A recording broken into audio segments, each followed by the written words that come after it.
Haka country tarik nai wing arhajar arpusau la Rakhe yaka National Press Day haka State Convention Center ha Shillong haka ba Menteri Rangba Khubor konrat ke sangma ula ajingkran haka jingelang jong kinong thok Khubor bat kiriu shampang hakilar pathai Khubor haka jingkran jong u konrat ke sangma ula pen scam yang yaka jing ang nu jong sorkar ban kershan yakinong thok Khubor hakiru kom bapher konthop yaka jingerap pisa yakinong thok Khubor kibaya kendu jinge yakani ka jingelang lapan long da ka Shillong Press Club ka Directorate of Information and Public Relations bat ka Meghalaya Editors and Publishers Association. Ha ka jingkran jong u konrat sangma ula banjur ya ka jingdan kam ban penroy ya ka jinga trailang ka ba khambha ha padang kinong thok Khubor bat ka DIPR da ka ba penbena ya ki jing tmu ban thau ya ka komiti ka ba rid ban persuk ya ka ni.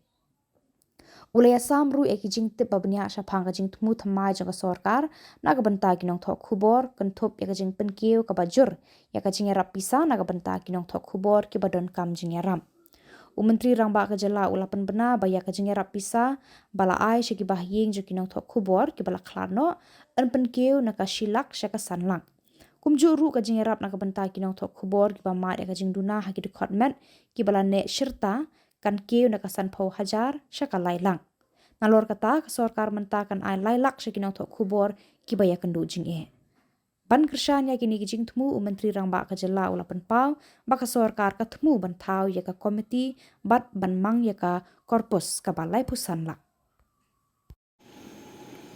Congratulate and give my best wishes to our press fraternity on the National Press Day, which we have, which is being done to commemorate the establishment of the Press Council of India. We have also seen and heard our Commissioner Secretary mention about the Shillong Press Club and the important role that they have played in making today's program a reality. And I also would like to take this opportunity to congratulate the new executive committee and the leadership of the Shillong Press Club, under which we are seeing a large number of activities and a number of reforms taking place in the overall press sector and in the Shillong Press Club. I was listening to the speech of Mr. Vijay Mantri, and he has very nicely given us a very kind of a history of how the press in our country has evolved. In fact, many things I did not know, so it was a learning kind of an experience for me. And it was very interesting to hear him speak about the different aspects, especially when he mentioned about the role of the press and the specific words he used regarding the balance between freedom and responsibility. And I found that to be, I think, at the core of why we all are here today. And it'll be very important, as very rightly put by the president of MEPA, that while we celebrate the National Press Day, it is always important for anybody, be it a politician or be it any person or any individual, to always look back at what he or she has done and contributed, or have you actually been working towards the purpose that you had set off to do in the beginning. And I think this is a great moment to reflect back, as he said, on each and every one, where you should look back at what you have contributed through the year and whether you have taken the right steps, done the right thing. And I think these two words will guide you in terms of being able to really see whether you have been able to achieve the kind of thoughts and ideas that you wanted to. And the words, as correctly said by Mr. Vijay Mantri, that the freedom and responsibility, the balance between these two, I think is very, very critical when it comes to the press. I also would like to take this opportunity to stress on a lot of aspects of governance also. Recently, we had just organized a regional trip. I had mentioned this in my last meeting with all of you, that I've seen that, the Shillong Press Club or the MEPA is very Shillong-centric. And hence, we don't get information beyond Shillong city. And therefore, it's not a very healthy trend because majority of our population is outside the city. And how do we involve other journalists, or how do we activate people so that more information can come from the rural areas also? Because it's very important to be able to reflect what's happening in the rural areas also. And therefore, the next step was what we took was to send some of you to different corners of the state, where I'm sure that many of you have not been to. And I'm sure it was an eye-opener for all of you when you went there.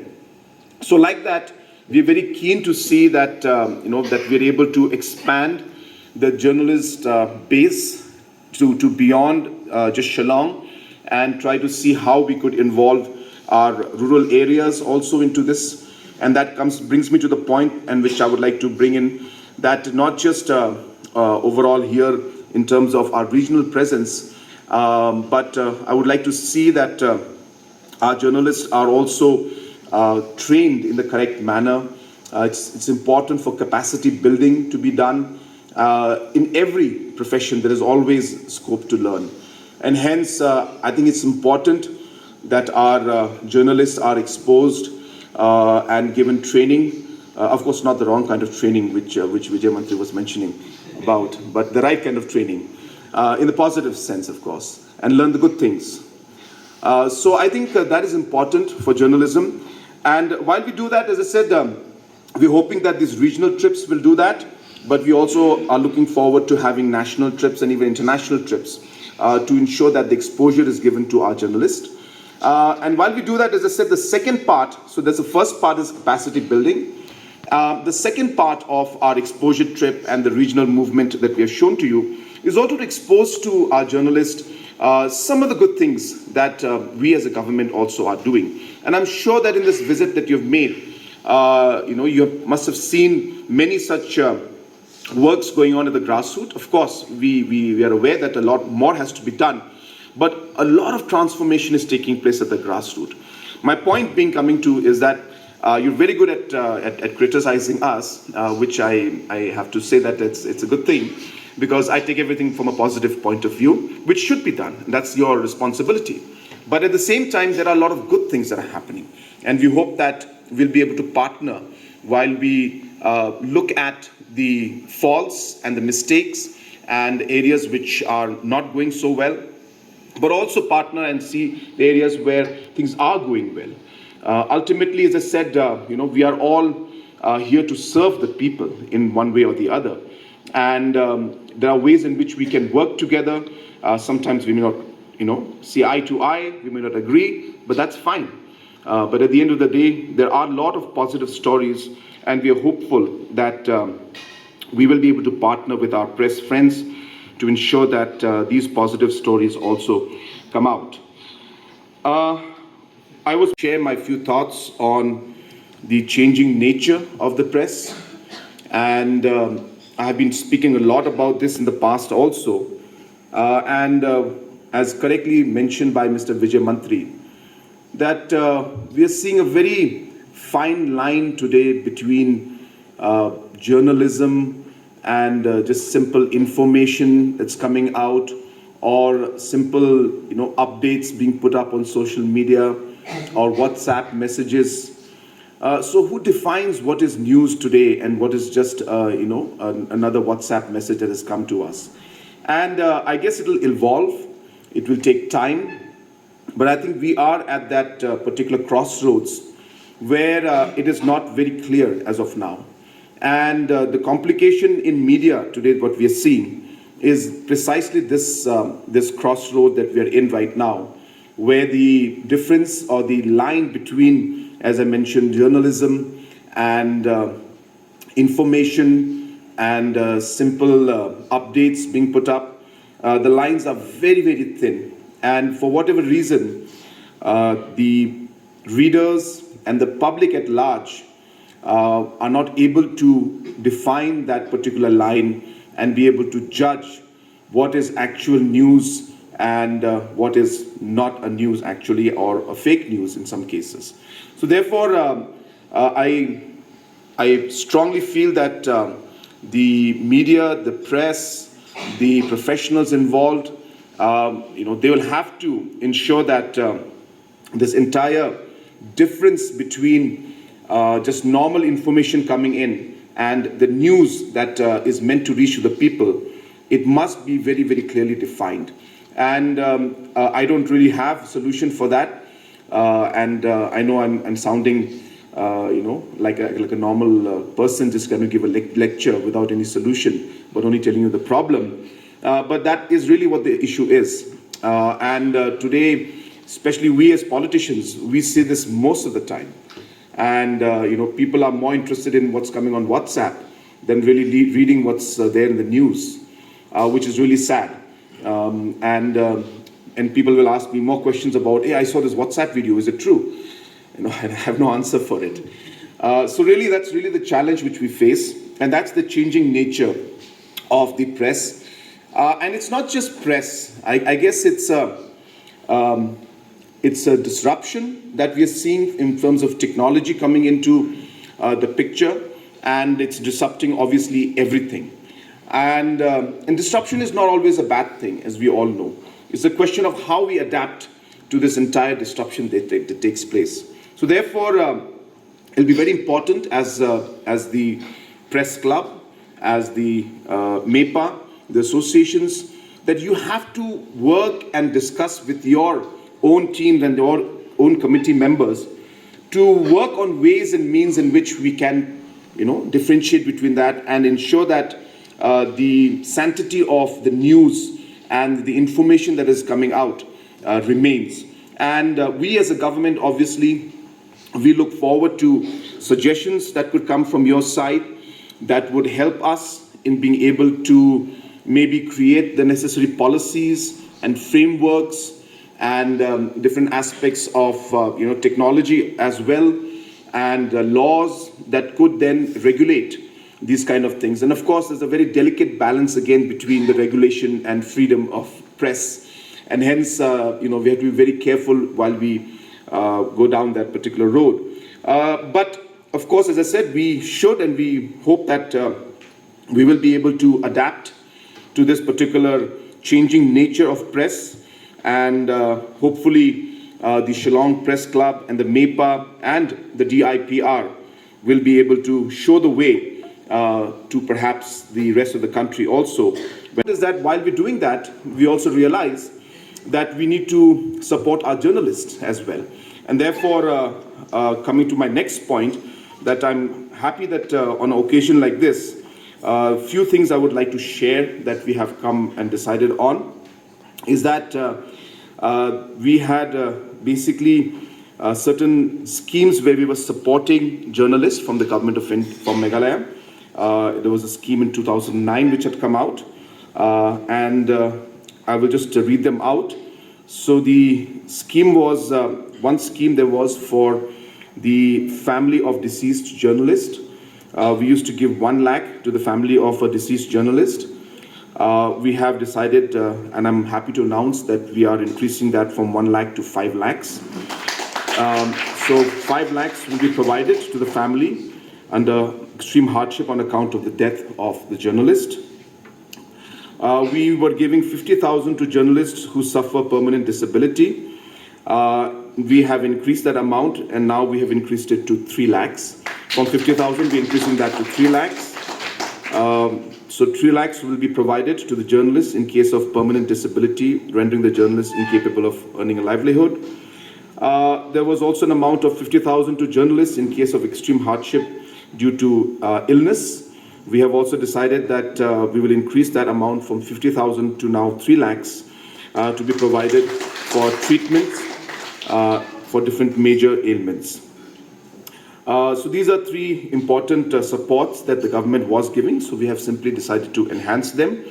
Another very important aspect which we are working on is we want to create some kind of a system where we are able to coordinate with the press and the journalists and the DIPR, and hence we'll be forming a small committee. This is Sarkari, of course, but we are forming a committee.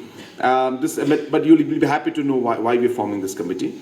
So this committee is being formed, and whoever the senior most bureaucrat, that means the Commissioner Secretary or Principal Secretary, will chair this, and of course Director and other officials from the government will be there, and we will have 2 to 4 members, we're still working on it, from the press and from the media, who will be members in this committee.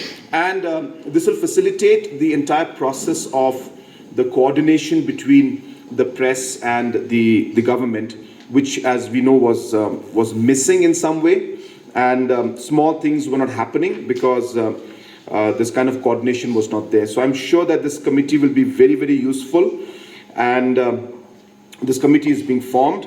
But more importantly, apart from the coordination that you will be doing, I have also decided that we will be putting a corpus of 35 lakhs in this particular committee. Now, and we will keep topping it up as and when the money is going down or whatever it is. We'll figure out the system, but immediately we'll be giving 35 lakhs to this committee. And most probably we will, because it hasn't come to the cabinet note yet to us, we will be most probably making this into an annual affair, but let the cabinet approve it. The idea and the purpose of this being that apart from the ailment, apart from the disability or any kind of situation that journalists may face, we also realize that there are other needs, especially, for example, post-retirement and other kind of benefits or other extreme situations.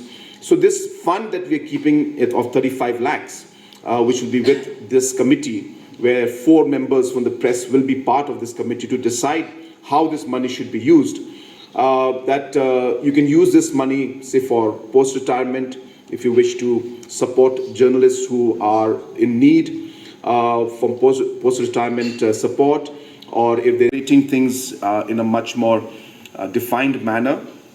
We have recently come out with the Meghalaya Public Communications Policy 2024.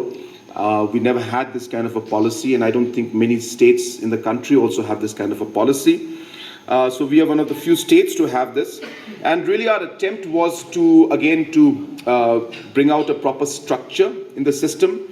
And that is what we have done. And of course, there is a lot of room for improvement. So as we go along, we're hopeful that we'll get a lot of ideas from all of you, and we'll be able to take this forward and improve this policy so that we are able to adapt to this particular changing environment that we are in today. And this is something that's going to be very, very important for us. Another very important aspect for us as a government is that we have also seen in the past that there has been a lot of communication gap between our press fraternity and our DIPR. And here I must put in a word of congratulation to both our Commissioner Secretary and to our Director. I personally feel they're doing a very, very good job in terms of really working towards reforming the DIPR and improving the relationship with the press fraternity. And to a large extent, as I said, all these have happened during their time. And it is based on their suggestions that we come forward with different policies and programs. And keeping that in line, we've been discussing a lot about how to improve the overall relationship. And we've also realized that I think just one small example is regarding the advertisement money that was pending for a long time.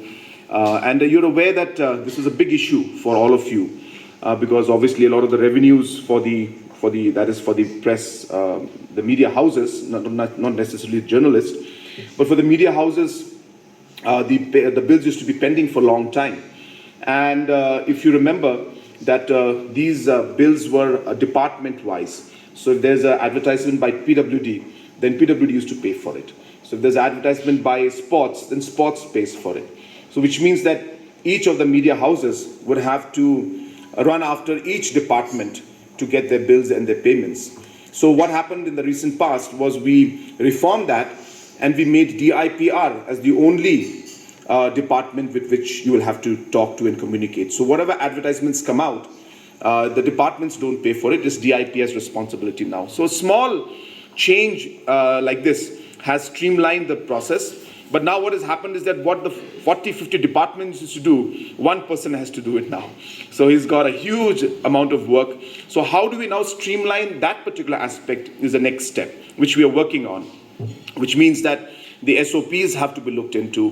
We have to look into how we can reduce the red tapeism, if I may, in the system, and cut short the process in which the bills are finalized. Today, just to clear one bill of one advertisement, I think the director has to sign maybe 10, 15, 20 pages. He has to sign just for one advertisement. So that's how complicated things are. But without quoting me, that's how government is. So we have to decomplicate government, and that's what we're trying to do. But coming to the main point here, as I said, that a lot of times departments just don't know what they want to do. They lose track of the meaning and the purpose of what they were doing because there's so many activities. So for a commissioner secretary for education, his problem is the salary of the teacher. What happened? So we're so involved in how the salary will come out or how this other things will come out, and how we will be able to pay this, how we'll be able to construct this, that ultimately we've forgotten the basic, which is what about the education and knowledge for the child?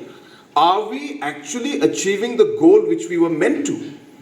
So going back to my first line, which I was supposed to conclude, and I reached this long story, but I wanted to share with you this, the cabinet retreat is going to be really great because we will spend 2 days, 3 days there, we'll talk to each other. The departments will get a chance to actually relook into what was the purpose of that department being created. So education department, while they're preparing the first slide, I can assure you, they will take about at least an hour or 2 hours to think, what is our purpose? They will not be able to define it clearly. Really. You ask PWD also, maybe they'll say construction of roads, but it's more of connectivity. So, education, it's not about just knowledge. It's about creating responsible children and responsible citizens for the future. It has to be everything from knowledge to character building to all of this. So what I'm saying is, even for press, and coming back to what the president of MEPA said, what is it that we're supposed to do? Why am I here? It's around us, in this world, in the departments, in the governance, in our work. We do tend to forget what we actually were here for. And I think these are basics in life.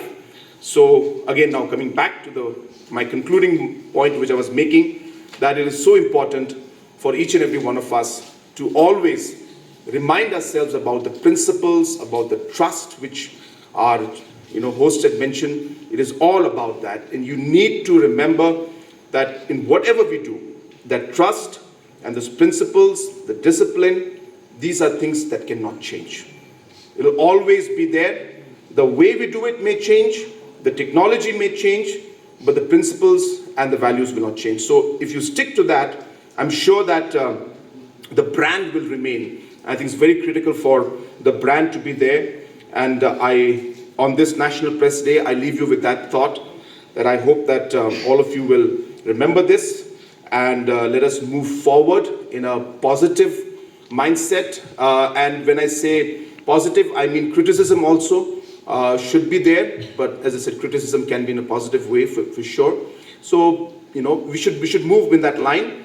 And once again, I congratulate the MEPA president and the Shillong Press Club president, as well as our DIPR director and the commissioner secretary welfare, that, why didn't you construct the 700 dams in those locations where PHA requires? And the soil conservation said, so we didn't know it. We have already finalized those locations, and out of the 700 springs which are in critical state, only 5 or 10 of them are in the list of the soil conservation department. My point being If only soil conservation and PHE had spoken to each other before they had finalized the projects, we would have been able to utilize the money that we're spending. It's going to be about close to 600-700 crores. I think it's an ADB project.